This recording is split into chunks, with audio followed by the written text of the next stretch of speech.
have a decisive commitment to this thing, this planting of trees. Otherwise, very soon, we are talking about food security. It's also linked to that, the weather and the environment. So yes, the politicians have some part to play, but as Bishop has already mentioned, we also have a part to play, a very important part to play. I don't know how people were managing. Now it's very aggressive. The cutting of the trees, the charcoal, every day. Today when we come, we even saw a number of trucks. But we don't plant the trees. So we all need to look at that very seriously and to understand that it's a responsibility and a commitment for our own sake. Because if there are no trees, we'll all die very soon. We won't get any oxygen to be breathing.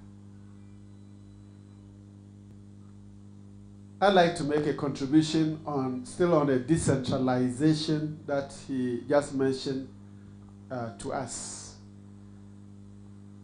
We said the 1992 Constitution places a lot of power on the executive, particularly the president. And I think if we choose to elect the DCEs, it's one way of us have to appoint the DCEs and all those things for us. We elect them and they are responsible to us. The system at the moment is a failed system. Sometimes you just talked about how limited the figure is, financial figure that comes to the district level, and it can be agreed that you have some chiefs who are so powerful. If there is any debate and the chief sends his stake as to how to manage that money, when the chief sends a stake there, it's absolute. Okay, it has to be the money be shared, and then the district is without development. Okay. What the contribution I'm making here is linked to the issue of breaking the winner takes it all. Winner takes it all. What this means is that you don't have a system where you are looking for 50% plus 1 to form a government. And when that fails, then we have to have a runoff election. A poor country, we will spend money again to do runoff. Where the developed countries, Germany at the moment, they have the government that they have, they call it the traffic light government. Traffic light government. What it means is that you have the Green Party, you have the Red Party, and you have the yellow, the gold. You have the 3 parties now, where you don't have an absolute majority after the election. You now have to lobby. And 3 parties that agree to come together to form government. That's not a coalition government. And the Green, that's for environment, they will agree to join if they have nothing to gain. Okay, you tell them, join us. Maybe you have to provide a sanitation minister. You join us, and these ministries you will have to provide. Then like that, you have all the parties coming together to form a government, and they know it's not one party that wins and takes everything, and the rest, opposition, you have to wait. If after 4 years you are lucky, then you also come back to power. Otherwise, you and your people, you can starve.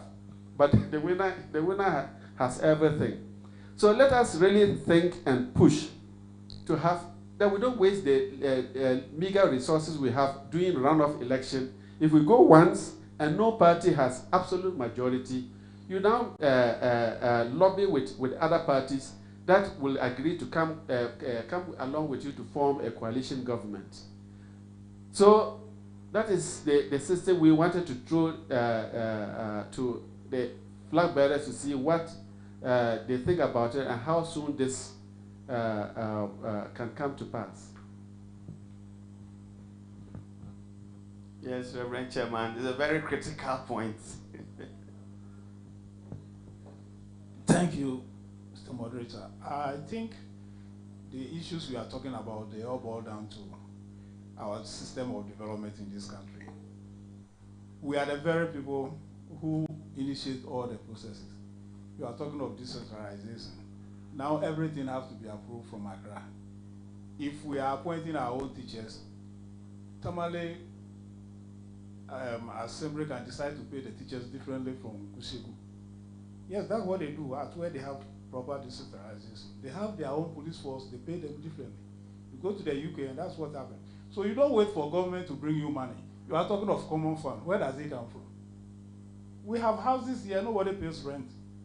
Nobody pays property rate. And people are sitting in the offices calling themselves town development officer, so and so. Look at our roads, potholes, and there's a regional maintenance officer doing nothing. When it comes to the education, I was just laughing when Bishop Martin was talking about Yendi College and this. Yes, they are to train teachers to go to the village. Unfortunately, the training college is in Yendi, which is better than the villages. So when I come to train the Yendi, you want me to go back to the village? I'm going. Our two seminaries are in Tamale. When you train the priest here, you post them to the village. Oh, the bishop doesn't like me. But it's the village that they need the priest, not in Tamale. Our system in Ghana is not good. Anytime I travel from Yendi, I can get to Tamale. I see that there's a vast difference between Tamale and Yendi. Just here, if you don't observe, you see it. Go to the other area. So everybody is coming to Tamale. You go to the villages, it's only the old people and their grandchildren. This is what we are doing. We as the people who support the politician. I was just asking him, hey, sorry, what do the FLAGBEARER do? He appoints you as the regional minister. You sit there, you don't do anything. Unless the president gives an order, nothing will happen in the region. Unless the president gives the order, nothing will happen in the district. What will one person do? And I'm very worried about the galamsey on the Blackwater. That water is what Ghanaians drink. That's a Kosomo, the bomb. And if they turn the water into River Pra, there will be no electricity in Ghana. All the dams will collapse. So what are we looking for as Ghanaians? She was just telling me how in their age, 1978, they were cheating in exam. And that is the common thing now. He said it's institutionalized.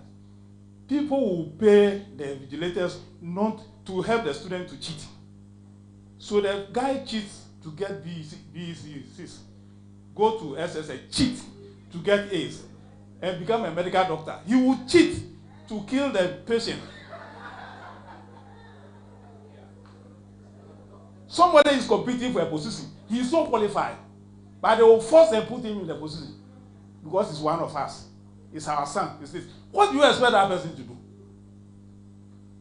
Sometimes I wish God should create all of us and bring some people onto this country.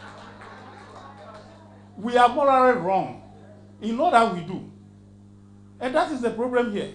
I don't believe there is any one person that can, a FLAGBEARER. When I look at them, what they are saying, I say, you are joking. What you are saying, you know you won't do it. Or you can't do it. 4 years, how can you do that? America has had their election. The man is waiting, but he started appointing his ministers, who will have the election on the 7th. If we are not careful, there will be a runoff. Then there will be a handover. It will take 3-4 months to form the government. What is he going to do? But this guy will form the government before he comes to the office. Why can't we do the same thing? It was the boycott from 92 that sent the election to December. Why don't we send it back to when they wanted to do it in June, July? So, if we don't change our system, then and nothing else will work. I remember I was trying to consult my classmates about this district assembly election, and they started insulting me, so I have to leave the platform. I said, I saw it in the UK. You have a district that belongs to the Conservatives forever, because they are the majority there. And because they want to win the national election, they are developing the district so that when it comes to next election, they will win.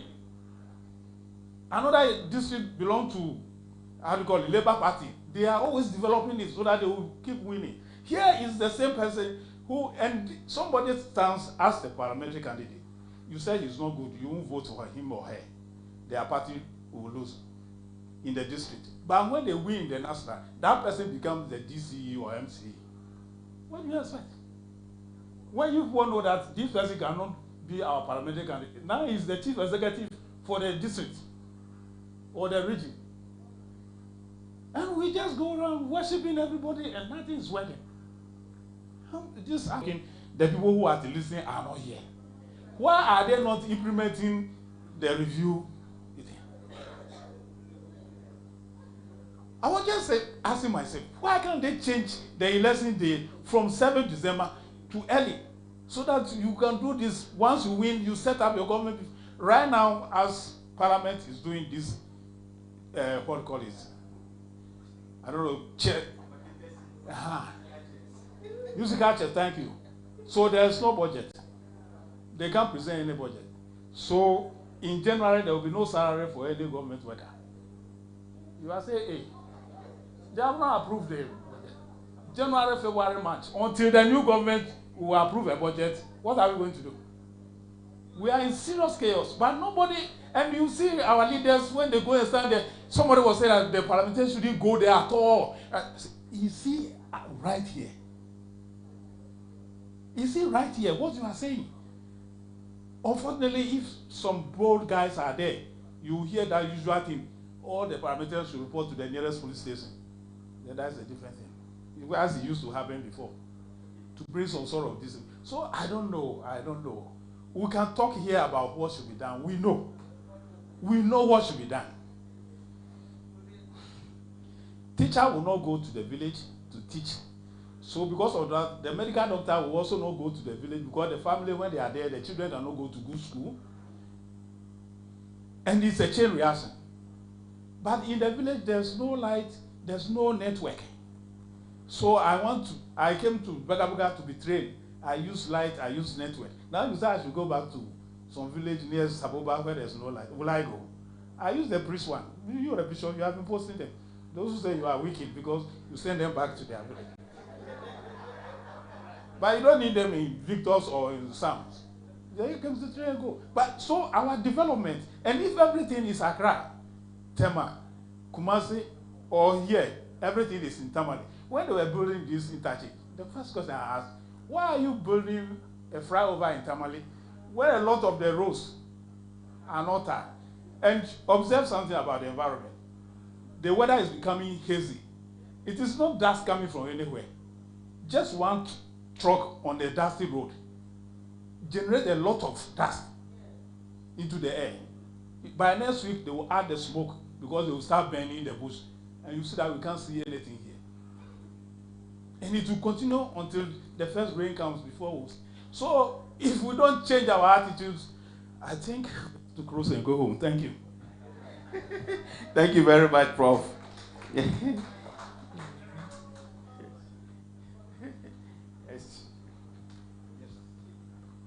Thank you very much.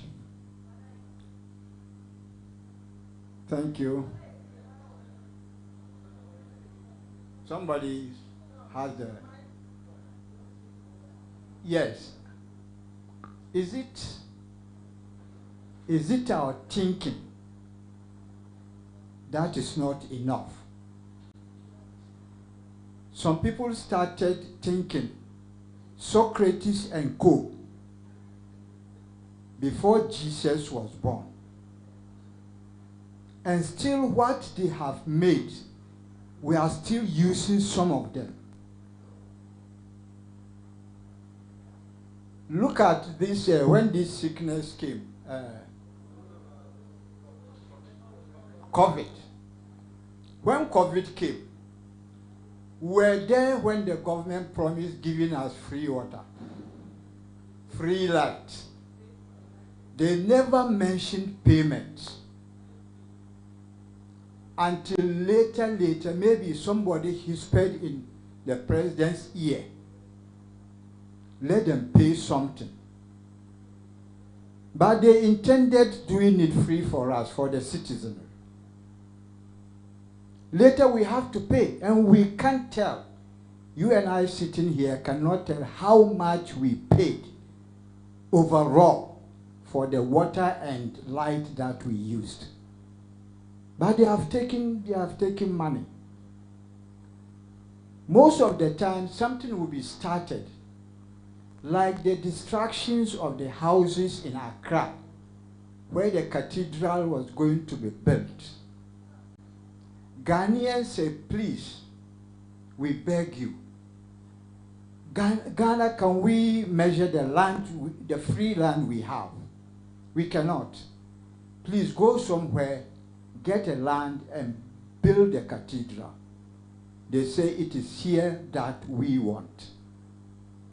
A lot of structures were demolished, put down, and the state was still using these structures. Now the cathedral has not been built, the houses cannot be got. So Ghanaians, if you are not careful, BP will kill you in your room. Thank you very much. Thank you very much. Let me go here and come.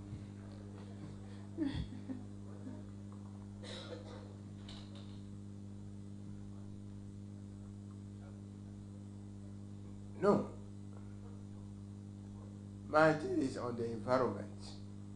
I know my bishop knows what I'm going to talk about. The charcoal, sustainable production of charcoal and promoting of growing of trees. Not cutting and just burning, but growing them. I would have asked them if they were here, what would you do to establish a way of production of sustainable production of quality charcoal? Because we can never stop using charcoal to prepare our things.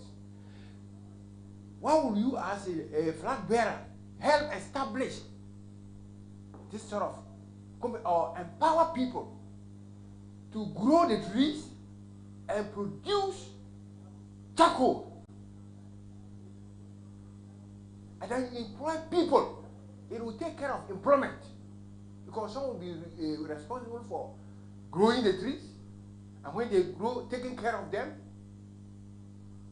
And then when they grow, you then cut them, build the oven, how to burn them. After that, you package, transport them. You create a haulage transportation business, and that will carry to the places to sell. And then it will take care of this, and you are not destroying the environment, because it's a particular place you have established, and you are producing your charcoal. That is what I would have asked them. What will you put in place so that you empower people to grow the trees and produce the charcoal, taking care of our unemployment? Take the good species of the trees that will bring out good quality of charcoal, and then you produce, and empower people to do that kind of business. That is what I would have, how to put it, the question. You can put it. Thank you very much, Father. I think this is a very important suggestion, and done but on a small scale, so it is an issue to take forward. We have a lot of waste in the environment that can be transformed into charcoal, and that charcoal even burns longer than the regular charcoal. So activated carbon is the way to go. Thank you again. I don't know whether we are not important